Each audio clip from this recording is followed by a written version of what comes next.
जी, next जो हमने काम करना है आज का हमारा वो है जी qualities of a good test. के एक जो अच्छा टेस्ट होता है उसकी क्वालिटीज कौन सी होती है। तो क्वालिटीज हमारे पास एक अच्छे टेस्ट की there are four basic characteristics और there are four basic qualities. सबसे पहली क्वालिटी ये है कि एक जो अच्छा टेस्ट है उसको वैलिड होना चाहिए, वैलिडिटी इंश्योर करता हो। दूसरी जो उसकी क्वालिटी है कि एक जो अच्छा टेस्ट है वो रिलायबल हो, रिलायबिलिटी भी उसके अंदर होनी चाहिए। तीसरी उसकी क्वालिटी है यूजेबिलिटी उसके अंदर होनी चाहिए। चौथी क्वालिटी जो है वो ऑब्जेक्टिविटी होनी चाहिए।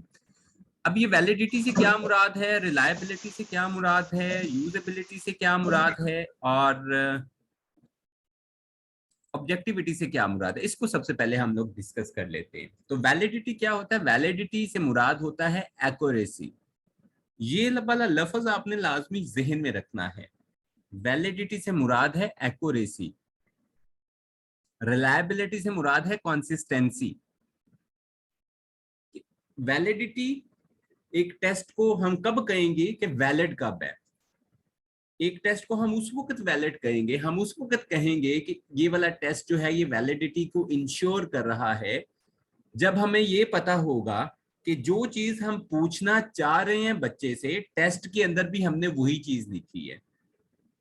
मिसाल के तौर पे हमने बच्चे को पढ़ाया होनेस्टी, तो बच्चे से हमने होनेस्टी पूछना है ना, होनेस्टी की असेसमेंट करेंगे, होनेस्टी के बारे में हम बच्चे की लर्निंग को असेस करेंगे। तो सवाल के अंदर भी, उस टेस्ट के अंदर भी होनेस्टी ही पूछा जाए। ये ना हो कि सवाल के अंदर, ये टेस्ट के अंदर काइंडनेस पूछी जाए। अगर सवाल के अंदर होनेस्टी की बजाय काइंडनेस पूछी जाएगी तो हम कहेंगे टेस्ट क्या है हमारा, वैलिड नहीं है। क्यों वैलिड नहीं है, कि जो चीज हम पूछना चाह रहे हैं हम वो तो पूछ नहीं रहे, और जितनी मर्जी हम अच्छी चीजें पूछी जाए हमें उनका मकसद, पूछने का मकसद या वो हमें फायदा ही नहीं देंगे, तो इट्स मीन कि टेस्ट हमारा वैलिड नहीं होगा। अगर हमने बच्चे को हॉनेस्टी का कॉन्सेप्ट पढ़ाया है और टेस्ट में भी हम हॉनेस्टी का कॉन्सेप्ट के बारे में बच्चे की इंफॉर्मेशन को ऑब्टेन कर रहे हैं, हॉनेस्टी के बारे में सवालात रखे हुए हैं, तो इट्स मीन कि जो हमारा टेस्ट है वो वैलिड है।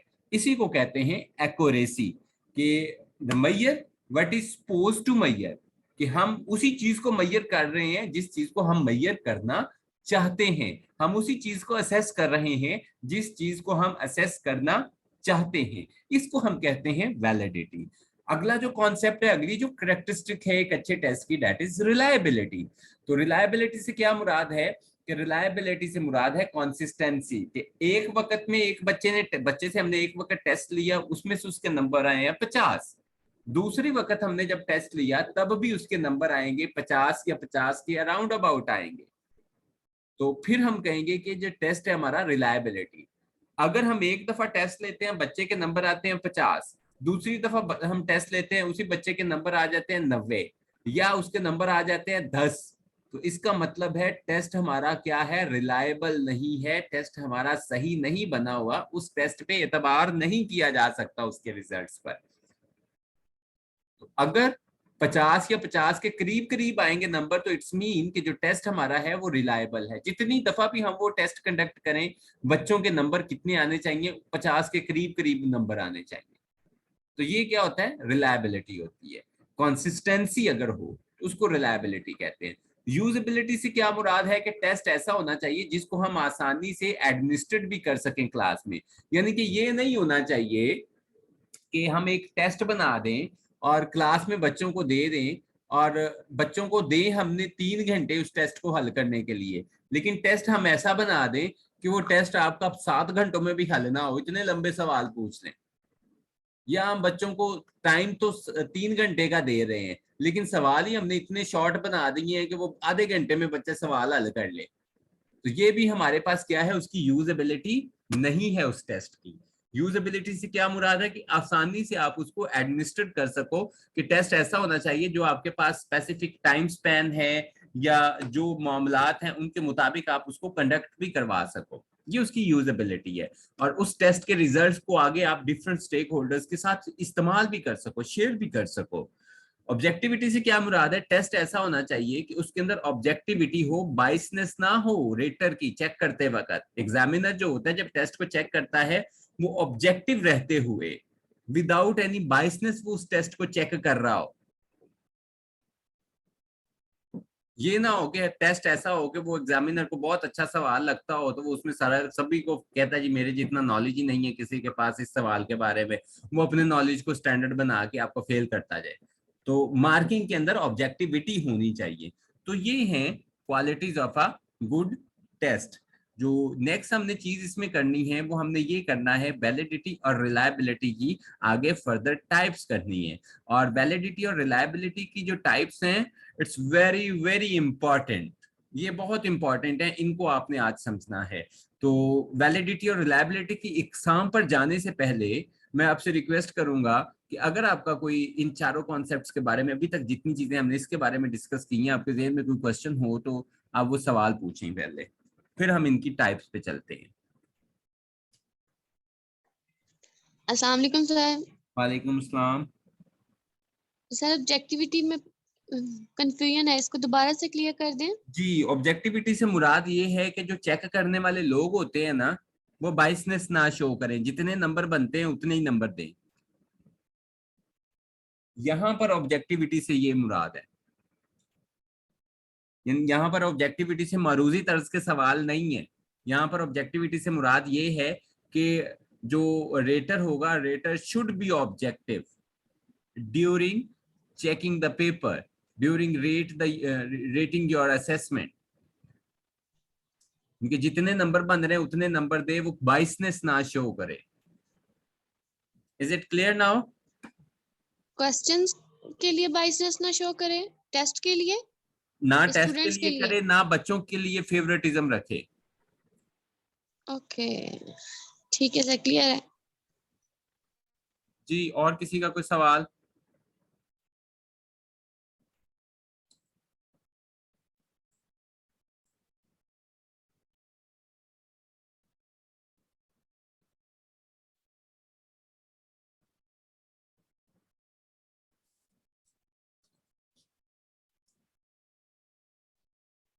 Any other question from your side?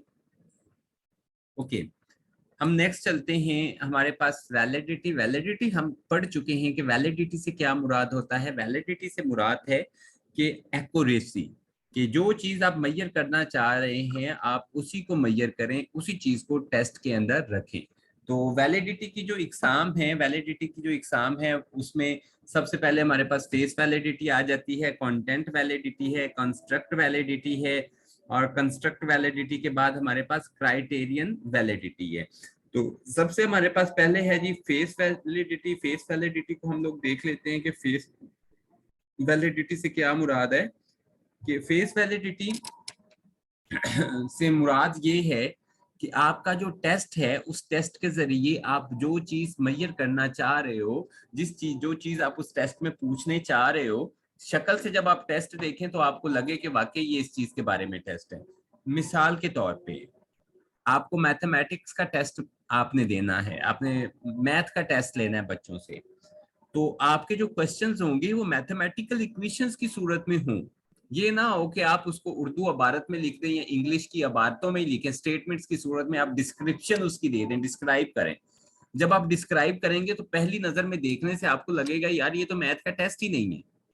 तो मैथ का टेस्ट आपको कब लगेगा शक्ल से, उसको फर्स्ट इंप्रेशन में देखने से, जब उसमें जो मैथमेटिकल इक्वेशंस आपने ऐड की हुई हैं तो आपको लगेगा हाँ भाई ये वाकई इसके अंदर मैथमेटिकल इक्वेशंस ऐड हुई हुई हैं। तो जब इसके अंदर मैथमेटिकल इक्वेशंस ऐड हुई हुई हैं इट्स मीन कि ये मैथ का टेस्ट है। या आपने उर्दू का टेस्ट देना है तो आप उर्दू के सारे सवाल अंग्रेजी में पूछ लें, तो क्या वो वैलिड होगा? इट्स मीन कि उस टेस्ट की फेस वैलिडिटी नहीं है। आप उर्दू में जो पूछे जाने वाले सवाल हैं उन सारे सवालात को आप इंग्लिश में ट्रांसलेट करके लिख रहे हैं, आपने वो सवाल ही सारे इंग्लिश में लिख दिए। इट्स मीन कि जो आपका जो टेस्ट है उसकी फेस वैलिडिटी नहीं है, कि जो चीज आप पूछने जा रहे हैं उसके अंदर वो चीजें नहीं है। फॉर एग्जांपल एक हम टेस्ट बनाते हैं स्टूडेंट्स की मेंटल कैपेसिटी को चेक करने के लिए। तो उस टेस्ट में हम मेंटल कैपेसिटी के बारे में जो जनरल सवाल होते हैं, सुपरफिशियल या सरफेस किस्म का नॉलेज होता है, वो हम मेंटल कैपेसिटी के रिलेटेड रखते ही नहीं है। हम रख ही देते हैं कि जी ड्राइविंग कैसे की जाती है, तो वो शक्ल से लगेगा ही नहीं कि आपका ये मेंटल कैपेसिटी को जज करने का टेस्ट है। तो फेस वैलिडिटी से क्या मुराद है कि आपका फर्स्ट इंप्रेशन में जब टेस्ट आपके हाथ में आए तो वो वाकई लगे कि जो चीज आप मेजर करना चाह रहे हैं, जो चीज अगर मैथ का टेस्ट है तो वो वाकई मैथ का टेस्ट लगे, उर्दू का टेस्ट है तो वाकई उर्दू का टेस्ट लगे, वो फारसी का या पर्शियन का टेस्ट ना लगे आपको। तो ये फेस वैलिडिटी होती है। तो फेस वैलिडिटी क्या है? Refers to the degree to which an assessment or test subjectively appears to measure the variable or construct that it is supposed to measure. कि सब्जेक्टिवली अपीयर्स टू मेजर, कि वैसा ही शक्ल से हमें लगे जैसा हम उसको दिखाना चाह रहे हैं, जो चीज हम उसमें से मेजर करना चाह रहे हैं। इज इट ओके जी? फेस वैलिडिटी के बारे में कुछ सवाल हो तो वो आप बताएं, फिर हम लोग आगे चले। सर फेस वैलिडिटी को इन शॉर्ट अपीयरेंस कहेंगे। जी फेस वैलिडिटी को हम अपीयरेंस भी कह सकते हैं, तो देखने में टेस्ट अकॉर्डिंग टू सिलेबस लगना चाहिए। एग्जैक्टली। अच्छा, face validity according to syllabus भी लगना चाहिए। और फेस वैलिडिटी में एक चीज आपने ये भी शामिल करनी है कि ये ना हो कि 2 क्वेश्चन आप एमसीक्यूज के पहले पूछ लें, फिर आप 2 क्वेश्चन शॉर्ट पूछें, फिर आप 3 फिल इन द ब्लैंक्स पूछें और एट द एंड आप 2 क्वेश्चन एमसीक्यूज के दोबारा पूछ लें। ऐसा नहीं काम करना, ग्रुपिंग की सूरत में करना है काम। और आपने ये नहीं करना कि आधे आपके एमसीक्यूज एक पेज पे हैं, आधे एमसीक्यूज दूसरे पेज पे हैं। ये सारी चीजें भी फेस वैलिडिटी के अंदर ही आएंगी। बेसिकली जो बुनियादी नुक्ता है ना फेस वैलिडिटी का, वो बुनियादी नुक्ता यही है कि आप जो चीज मेजर करना चाह रहे हैं, जिस तरह सबसे बड़ी एग्जांपल हमने मैथ की ली कि मैथ का टेस्ट आप बच्चे से लेना चाह रहे हैं, तो मैथ का टेस्ट आप उसके अंदर मैथमेटिकल इक्वेशंस देखें। आप वो मैथ के जैसे क्वेश्चंस होते हैं, वो सबको पता है, आप वो क्वेश्चंस मैथमेटिकल लैंग्वेज में लिखें, अर्थमेटिक्स इक्वेशंस की सूरत में लिखें। ये ना हो कि आप उसको इंग्लिश में या उर्दू में अबारतों की सूरत में, आप फिक्रों की सूरत में सवालात को लिखते रहे। आप वो मैथमेटिक्स की जो लैंग्वेज के स्पेसिफिक सिंबल्स हैं उनको यूज करें। तो जब आप उसको स्टेटमेंट्स की सूरत में या उसको डिस्क्राइब करेंगे अंग्रेजी में या उर्दू में डिस्क्राइब करेंगे, तो वो शक्ल से जब आपके हाथ में टेस्ट आएगा, बच्चे के हाथ में टेस्ट जाएगा, वो उसको लगेगा ही नहीं भाई ये मैथ का टेस्ट है, वो बच्चा वहीं पे कंफ्यूज हो जाएगा। इसको फेस वैलिडिटी कहते हैं। Is it clear now? Yes sir. जी। नेक्स्ट। और कुछ सवाल तो नहीं है फेस वैलिडिटी के बारे में किसी का?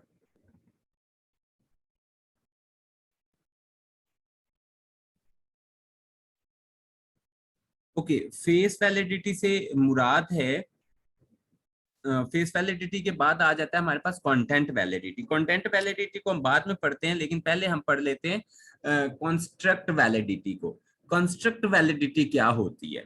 तो कंस्ट्रक्ट हम सबसे पहले देख लेते हैं, कंस्ट्रक्ट हम किसको कहते हैं। ये थोड़ा सा समझने वाली बात है, सबसे टेक्निकल ये टाइप है कंस्ट्रक्ट वैलिडिटी।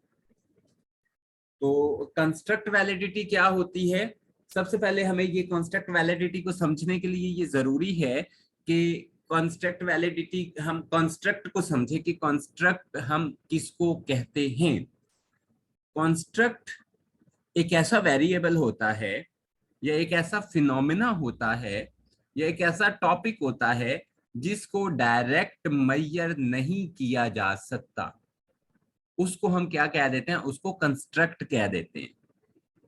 सबसे पहली चीज कंस्ट्रक्ट वैलिडिटी में सबसे पहला पॉइंट ये आप लोगों ने याद रखना है कि कंस्ट्रक्ट एक ऐसा वेरिएबल है या एक ऐसा फिनोमिना है जिसको हम डायरेक्टली मेजर नहीं कर सकते।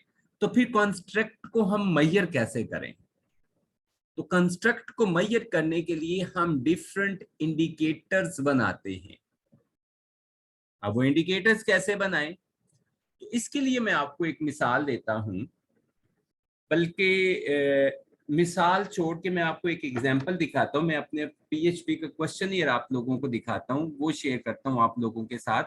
तो उससे आपको बड़ी आसानी से समझ आ जाएगी कि कंस्ट्रक्ट क्या होता है और कंस्ट्रक्ट के बाद इंडिकेटर्स, उस कंस्ट्रक्ट को डायरेक्ट हम क्यों नहीं मेजर कर सकते और कंस्ट्रक्ट को मेजर करने के लिए हमें इंडिकेटर्स का क्यों सहारा लेना पड़ता है।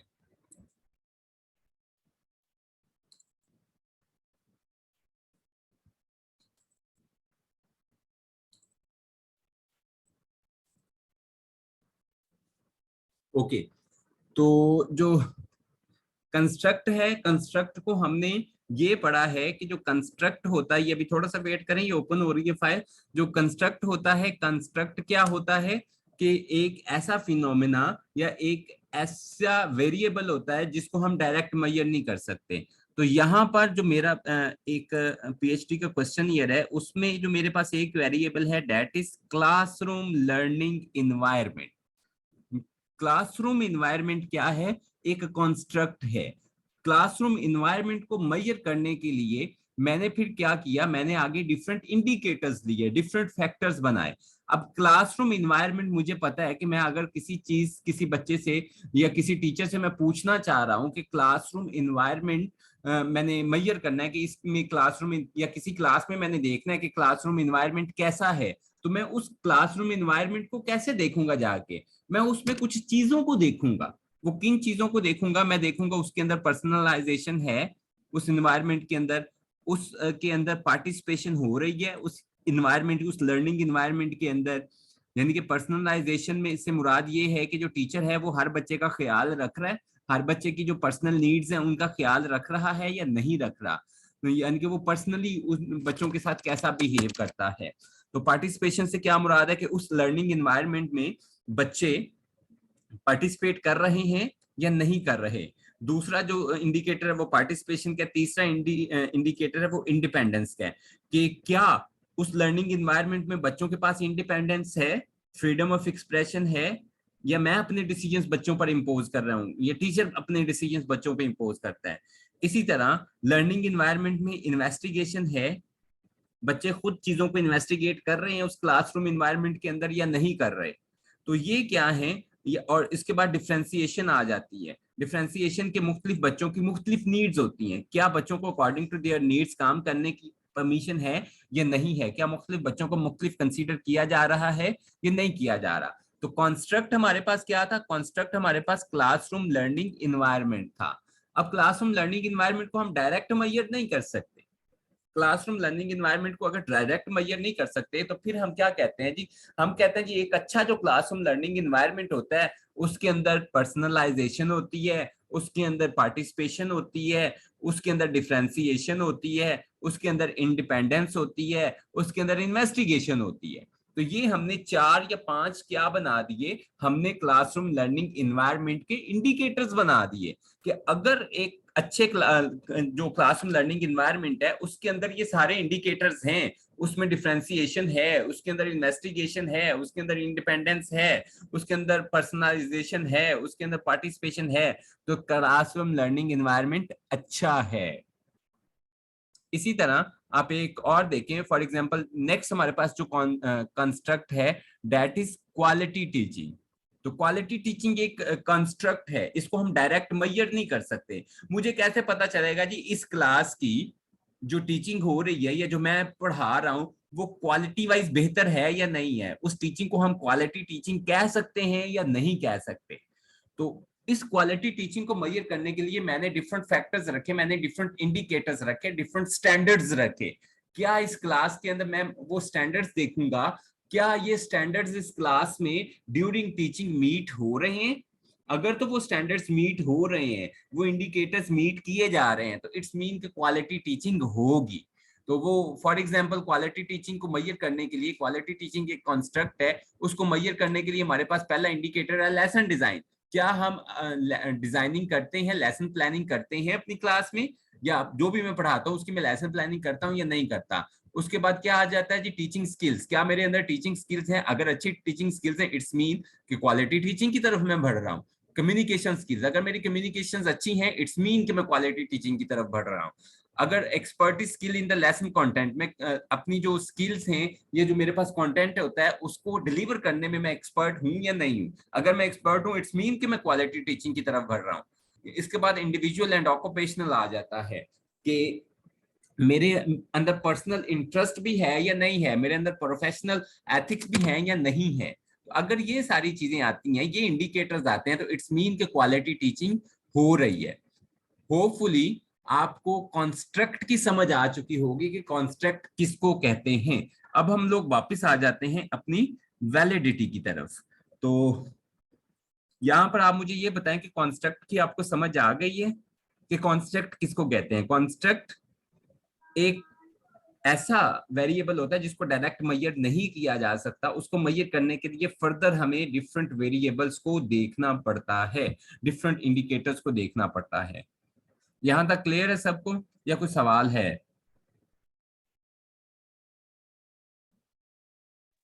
सब क्लियर है। ओके, जी कॉन्स्ट्रक्ट। सर क्लियर है। जी, सवाल है आपका? नो सर क्लियर है सब कुछ। ओके, तो कॉन्स्ट्रक्ट का हमें पता चल गया, तो कॉन्स्ट्रक्ट वैलिडिटी क्या होगी? कॉन्स्ट्रक्ट वैलिडिटी से क्या मुराद है कि मिसाल के तौर पे हम क्वालिटी टीचिंग मेजर करने जा रहे हैं। हम क्या मेजर करना जा रहे हैं? क्वालिटी टीचिंग मेजर करना चाह रहे हैं, या हम लर्निंग इन्वायरमेंट मेजर करना चाह रहे हैं।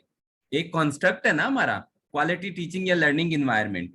तो क्या जब हम क्वालिटी टीचिंग मेजर करने जा रहे हैं, उसके अंदर लेसन डिजाइन पूछा गया है, उसके अंदर टीचिंग स्किल्स के बारे में सवाल है, उसके अंदर कम्युनिकेशनल स्किल्स के बारे में सवाल है, उसके अंदर expertise skill in the lesson content के बारे में क्वेश्चंस हैं, या उसके अंदर इंडिविजुअल्स एंड ऑक्यूपेशनल जो इंडिकेटर है उसके बारे में क्वेश्चंस हैं। तो अगर तो इन पांचों के बारे में, इन सातों के बारे में क्वेश्चंस हैं, इन सात क्वालिटी टीचिंग के हम 7 इंडिकेटर्स ले रहे हैं ना, तो अगर टेस्ट के अंदर इन्हीं 7 इंडिकेटर्स को पूछा गया है या नहीं, अगर हम कहेंगे जी हमने टेस्ट के अंदर सिर्फ क्वालिटी टीचिंग के 5 इंडिकेटर पूछे हैं, तो फिर उस टेस्ट को हम कहेंगे ये कॉन्स्ट्रक्ट वैलिडिटी उसके अंदर नहीं है। तो अगर उस कॉन्स्ट्रक्ट को अगर हम 7 वेरिएबल्स के साथ, 7 इंडिकेटर्स के साथ मेजर कर रहे हैं, तो हम सवाल के अंदर, उस टेस्ट के अंदर वो 7 वेरिएबल्स पूछ भी रहे हैं, वो 7 इंडिकेटर्स के बारे में पूछ भी रहे हैं। तो इसका मतलब क्या होगा कि जो हमारा टेस्ट है उसकी कॉन्स्ट्रक्ट वैलिडिटी मौजूद है। या इसी तरह लर्निंग इन्वायरमेंट है, लर्निंग इन्वायरमेंट के बारे में हमारे पास 5 जो इंडिकेटर्स हमने रखे थे, पर्सनलाइजेशन, पार्टिसिपेशन, इंडिपेंडेंस, इन्वेस्टिगेशन और डिफरेंशिएशन। तो अगर हम लर्निंग इन्वायरमेंट के बारे में टेस्ट ले रहे हैं, तो उसमें इन पांचों इंडिकेटर्स के बारे में अगर सवाल मौजूद हैं, इन पांचों इंडिकेटर्स के बारे में सवाल हैं, तो इट्स मीन कि हमारा जो टेस्ट है वो कॉन्स्ट्रक्ट वैलिडिटी उसके अंदर मौजूद है। अगर इन पांचों इंडिकेटर्स में से एक भी कम है, यानी कि डिफरेंशिएशन नहीं होता उसमें हम रखते, तो इसका मतलब है हमारी कॉन्स्ट्रक्ट वैलिडिटी नहीं है। तो होपफुली अब आपको कॉन्स्ट्रक्ट वैलिडिटी का कॉन्सेप्ट समझ आ चुका होगा। जी, सवाल है कॉन्स्ट्रक्ट वैलिडिटी के बारे में?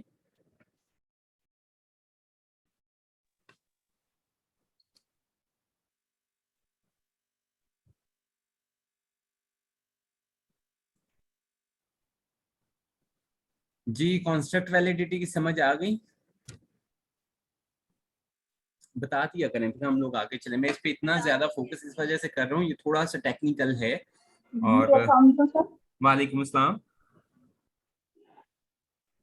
सर ये लाइक जैसे इमोशंस को, फीलिंग्स को, एब्स्ट्रैक्ट्स को मेजर करना हो। एग्जैक्टली बिल्कुल सही आपने कहा, जिनको हम डायरेक्ट मेजर नहीं कर सकते, बल्कि उनकी मेजरमेंट के लिए हमें डिफरेंट इंडिकेटर्स का सहारा लेना पड़े।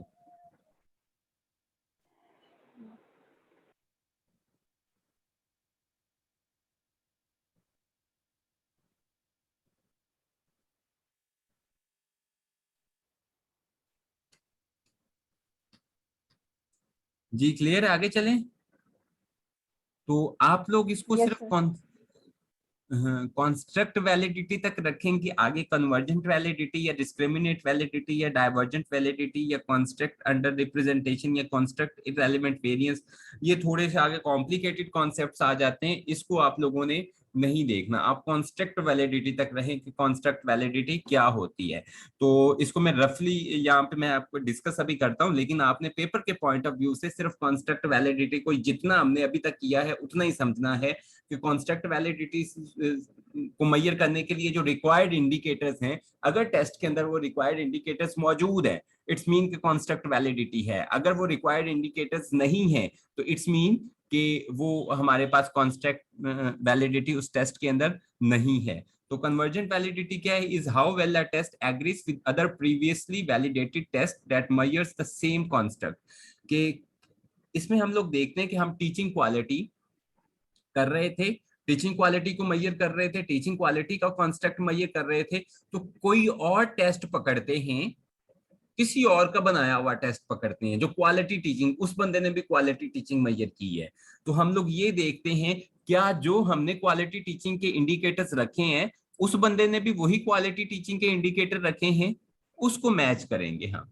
ठीक है, इसको हम कहेंगे अगर उसके और हमारे इंडिकेटर्स मैच, हमने 7 इंडिकेटर्स रखे हैं, उस बंदे ने भी 7 इंडिकेटर्स रखे हुए, किसी दूसरे बंदे ने भी, तो इसको हम कहेंगे कन्वर्जेंट वैलिडिटी। तो डिस्क्रिमिनेंट वैलिडिटी या डाइवर्जेंट वैलिडिटी क्या होगी कि हमने क्वालिटी टीचिंग के इंडिकेटर्स बनाए हैं 7, किसी और बंदे ने क्वालिटी टीचिंग के इंडिकेटर्स बनाए हुए हैं 4, तो अगर वो मुख्तलिफ है तो इसको हम क्या कहेंगे? डाइवर्जेंट वैलिडिटी कहेंगे। ठीक है, ये कॉन्स्ट्रक्ट वैलिडिटी के अंडर का जो अंडर कॉन्सेप्ट्स हैं। तो नेक्स्ट आ जाता है, 2 questions are central to any construct validity. Does the assessment adequately represent the intended construct? इसको हम कहते हैं construct under representation, कि क्या जो हमारा construct है, जो हमने क्वालिटी टीचिंग के 7 इंडिकेटर्स बनाए हैं, क्या वो 7 इंडिकेटर्स क्वालिटी टीचिंग को बेस्ट डिफाइन कर भी रहे हैं या नहीं कर रहे? तो ये करने चाहिए। इस performance influence by factors that are irrelevant to the construct, कि अगर हमारे पास क्वालिटी टीचिंग में हमने इररिलेवेंट फैक्टर्स डाल दिए हैं तो वो फिर आपकी परफॉर्मेंस को इन्फ्लुएंस करते हैं या नहीं करते। तो आपने ये कन्वर्जेंट वैलिडिटी, डिस्क्रिमिनेट या डाइवर्जेंट वैलिडिटी, इसको सरसरी सा देख लेना, और नीचे वाले ये जो 2 क्वेश्चंस है ना, ये थोड़े से कॉम्प्लिकेटेड है, इनको आपने छोड़ देना है जी। कॉन्सेप्ट वैलिडिटी में अगर आपका कोई सवाल है तो वो आप सवाल करें।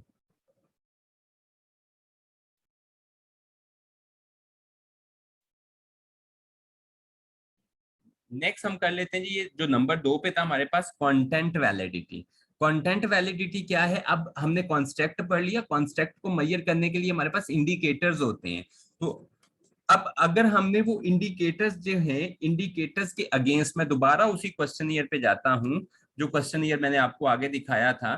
तो अब देखें, ये जो हमारे पास इंडिकेटर है, फॉर एग्जांपल इंडिपेंडेंस का, आजादी का, ठीक है, बच्चों को हम क्लासरूम लर्निंग एनवायरनमेंट में आजादी देते हैं या नहीं देते, हमने ये इंडिपेंडेंस मेजर, जो हमारा कंटेंट है वो इंडिपेंडेंस है, इंडिकेटर्स है वो इंडिपेंडेंस है, बच्चों की आजादी है। क्या जो मैं सवाल पूछ रहा हूं वो वाकई इंडिपेंडेंस के मुताबिक है? यानी कि ये देखें, अब आपने खुद बताना है कि ये जो 5 सवाल लिखे हुए हैं, I decide where students sit, students choose their partners for group work, students are told how to behave in the classroom, ठीक है, I decide which students should work together, I decide how much movement and talk there should be in the classroom। क्या ये जो 5 यहाँ पर statements लिखी हुई हैं, 5 क्वेश्चंस लिखे हुए हैं, ये वाकया ही स्टूडेंट्स की इंडिपेंडेंस के रिलेटेड हैं या नहीं है? तो अगर ये वाकया ही उसके रिलेटेड होंगे इंडिपेंडेंस के, जो कंटेंट है, जो कंस्ट्रक्ट के इंडिकेटर्स हैं, कंस्ट्रक्ट के फर्दर आगे इंडिकेटर्स हैं, क्या ये वाकया ही उसके अकॉर्डिंग है? अगर तो उसके अकॉर्डिंग है तो इट्स मीन कि आपका जो टेस्ट है वो कंटेंट वाइज भी वैलिडेटेड है, कंटेंट वैलिडिटी भी मौजूद है। तो अगर इसके अंदर इंडिपेंडेंस के अंदर ये इन्वेस्टिगेशन के 2 क्वेश्चन भी, हम ये 3 क्वेश्चन भी ऐड कर देते हैं, तो इसका मतलब ये होगा ये इंडिपेंडेंस, हम पूछ इंडिपेंडेंस रहे हैं लेकिन सवाल हम पूछ रहे हैं students carry out investigation to test ideas, तो इसका मतलब है कि कंटेंट वैलिडिटी नहीं है, हम जो कंटेंट के इररेलेवेंट सवाल बच्चों से पूछ रहे हैं। तो कंटेंट वैलिडिटी के बारे में बताएं, आपको समझ आ गई? कंटेंट वैलिडिटी भी क्लियर है?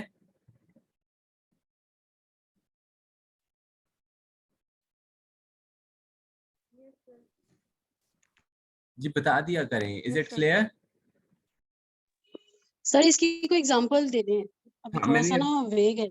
जी जी, मैंने अभी ये आपको मिसाल एग्जांपल ही दी थी जिसको हम वो स्टार्ट कर रहे थे। मैंने ये बताया कि कॉन्स्ट्रक्ट को हम डायरेक्ट मेजर नहीं कर सकते, पहली बात जो हम कॉन्स्ट्रक्ट वैलिडिटी में करते, इसी वजह से मैंने कॉन्स्ट्रक्ट वैलिडिटी पहले पढ़ाई थी। तो कॉन्स्ट्रक्ट वैलिडिटी में कॉन्स्ट्रक्ट को डायरेक्ट मेजर नहीं कर सकते, कॉन्स्ट्रक्ट को मेजर करने के लिए हमें डिफरेंट इंडिकेटर्स देने पड़ते हैं। तो हमने जो इंडिकेटर्स कॉन्स्ट्रक्ट था हमारा, मैं दोबारा उस पे जाता हूँ, उस वर्ड की डॉक्यूमेंट पे। कॉन्स्ट्रक्ट हमारा क्या है? कॉन्स्ट्रक्ट हमारा क्लासरूम लर्निंग इन्वायरमेंट है। हम क्लासरूम लर्निंग एनवायरनमेंट को डायरेक्ट मेजर नहीं कर सकते। हमें पता है क्लासरूम लर्निंग एनवायरनमेंट को देखना है तो हमें पर्सनलाइजेशन देखनी पड़ेगी, हमें बच्चों की पार्टिसिपेशन देखनी पड़ेगी, हमें बच्चों की इंडिपेंडेंस देखनी पड़ेगी, हमें बच्चों की इन्वेस्टिगेशनल रोल देखना पड़ेगा, हमें बच्चों का डिफरेंशिएशन रोल देखना पड़ेगा। तो अब अगर हम अकेले पर्सनलाइजेशन को लेते हैं तो पर्सनलाइजेशन एक कंटेंट है, पार्टिसिपेशन दूसरा कंटेंट है, इंडिपेंडेंस तीसरा कंटेंट है, इन्वेस्टिगेशन चौथा कंटेंट है। यानी कि जिसको हम इंडिकेटर कह रहे थे ना कॉन्स्ट्रक्ट वैलिडिटी में, कॉन्स्ट्रक्ट को मेजर करने के जो इंडिकेटर्स है, अब उन इंडिकेटर्स को हम कंटेंट भी कह सकते हैं। तो उस इंडिकेटर या उस कंटेंट, ये जो पर्सनलाइजेशन का इंडिकेटर है, तो इसके रिलेटेड जो मैं बच्चों से सवाल पूछूंगा, क्या वो पर्सनलाइजेशन के अंदर फिट हो भी रहे हैं या नहीं हो रहे। देखिए मैंने बच्चों की पर्सनलाइजेशन के बारे में पूछा जी, मैं हर तालिब इल्म से बात करता हूँ, मैं हर तालिब इल्म में जाती दिलचस्पी लेता हूँ, मेरा रवैया तलबा के लिए गैर दोस्ताना है, मैं हर उस तालिब इल्म की मदद करता हूँ जिसे काम में परेशानी हो रही है, मैं तलबा के एहसासात का ख्याल रखता हूँ। तो ये सारे के सारे पर्सनलाइजेशन के रिलेटेड है, इनमें कोई भी ऐसा सवाल नहीं है, कोई भी ऐसी स्टेटमेंट नहीं है जो इस पर्सनलाइजेशन के रिलेटेड ना हो। ठीक है, तो मैंने ये इंश्योर करना है कि जो कंटेंट मैं पूछ रहा हूँ उसी कंटेंट के रिलेटेड सवाल पूछे, इररेलेवेंट। अगर मैं पर्सनलाइजेशन पूछ रहा हूँ तो मैं उसमें पर्सनलाइजेशन के अंदर मैं ये ना पूछूं students give their opinions during discussion, तो ये पर्सनलाइजेशन के रिलेटेड क्वेश्चन नहीं है जी। Is it clear now? जी सर, क्लियर हो गया। ओके, तो हमने फेस वैलिडिटी भी कर ली, कंटेंट वैलिडिटी भी कर ली, कंस्ट्रक्ट वैलिडिटी भी कर ली, और अब हमारे पास है क्राइटेरियन वैलिडिटी। क्राइटेरियन वैलिडिटी क्या होती है? क्राइटेरियन वैलिडिटी के आगे फर्दर दो टाइप्स हैं, एक कॉन्करेंट वैलिडिटी है, एक प्रेडिक्टिव वैलिडिटी है। तो क्राइटेरियन वैलिडिटी की जो किस्में होती हैं, हम कॉन्करेंट वैलिडिटी और प्रेडिक्टिव वैलिडिटी को पढ़ते हैं। यानी क्राइटेरियन वैलिडिटी से मुराद है कि आप जो आपके टेस्ट रिजल्ट्स हैं उनको किसी क्राइटेरिया के साथ कंपेयर करते हो। क्या कोई दूसरा टेस्ट आप लेते हो, उस टेस्ट के हम क्या करते हैं, उसको हम एज अ क्राइटेरिया रख लेते हैं और देखते हैं हमारे टेस्ट के रिजल्ट्स भी वैसे आ रहे हैं या नहीं आ रहे, इसको हम क्राइटेरियन वैलिडिटी कहते हैं। तो इसकी जो मैं मिसाल दूंगा तो आपको ये कॉन्करेंट वैलिडिटी और प्रेडिक्टिव वैलिडिटी की भी समझ आ जाएगी। मिसाल के तौर पे एक मैनेजर है, उस मैनेजर ने या हेड टीचर है, हेड टीचर ने अपने स्कूल के लिए टीचर्स को हायर करना है, टीचर की रिक्रूटमेंट करनी है। तो वो क्या काम करता है, वो जब टीचर्स आते हैं उनसे एक टेस्ट लेता है, उनके लिए एक टेस्ट बनाता है, उनकी रिक्रूटमेंट के लिए खुद एक टेस्ट बनाता है, और एक टेस्ट वो मंगवा लेता है अपने किसी दोस्त से, किसी दूसरे हेड टीचर का किसी दूसरे स्कूल का रिक्रूटमेंट वाला टेस्ट बना लेता है। तो वो जो दूसरे स्कूल से मंगवाता है उसको वो एज अ स्टैंडर्ड टेस्ट रखता है, और जो वो खुद टेस्ट बनाता है वो दोनों टेस्ट क्या करता है, वो दोनों टेस्ट जो पार्टिसिपेंट्स होते हैं, जो उम्मीदवार होते हैं, वो उन दोनों वो उस उम्मीदवार से वो दोनों टेस्ट सॉल्व करवाता है। तो आफ्टर दैट वो उन दोनों टेस्ट के जो रिजल्ट्स होते हैं उनको देखते हुए, उनको कंपेयर करते हुए कि जो एक क्राइटेरियन टेस्ट जो उसने दूसरे से मंगवाया दूसरे स्कूल से, और एक जो खुद का टेस्ट जो उसने खुद डेवलप किया, तो अगर वो एट द सेम टाइम इकट्ठा इन दोनों टेस्ट को कंडक्ट कर रहा है और उनके रिजल्ट्स को कंपेयर कर रहा है, तो इसको हम कहेंगे कॉन्करेंट वैलिडिटी, या ये क्राइटेरियन वैलिडिटी होती है। ठीक है, और क्राइटेरियन वैलिडिटी में अगर वो दोनों टेस्ट को इकट्ठा ले रहा है तो ये क्या होगा, कॉन्करेंट वैलिडिटी होगी। यानी कि दूसरे स्कूल से आने वाला जो स्टैंडर्डाइज टेस्ट है वो भी जो उम्मीदवारों ने सॉल्व किया, कैंडिडेट्स ने सॉल्व किया, और खुद का उसका बनाया हुआ रिक्रूटमेंट टेस्ट है वो भी उन्होंने सॉल्व किया। तो दोनों टेस्ट के रिजल्ट्स जब वो कंपेयर कर रहा है, दैट इज कॉन्करेंट वैलिडिटी। इकट्ठा ही कर रहा है ना, तो उसकी बेस पे वो उनको हायर कर रहा है या उनको फायर कर रहा है, तो ये कॉन्करेंट वैलिडिटी है कि इकट्ठी जो वैलिडिटी हो रही है दोनों टेस्टों के जरिए इंश्योर हो रही है। तो प्रेडिक्टिव वैलिडिटी क्या होती है कि हमने टेस्ट अब ले लिया, कि उस बंदे ने, उस मैनेजर ने टेस्ट आज ले लिया, जो उसने खुद टेस्ट बनाया था वो तो आज ले लिया, लेकिन जो उसने आगे से मंगवाया था वो हफ्ते बाद टेस्ट ले और फिर उसकी बेस पे वो प्रेडिक्शन करे। तो इसको हम क्या कहते हैं, इसको हम प्रेडिक्टिव वैलिडिटी कहते हैं।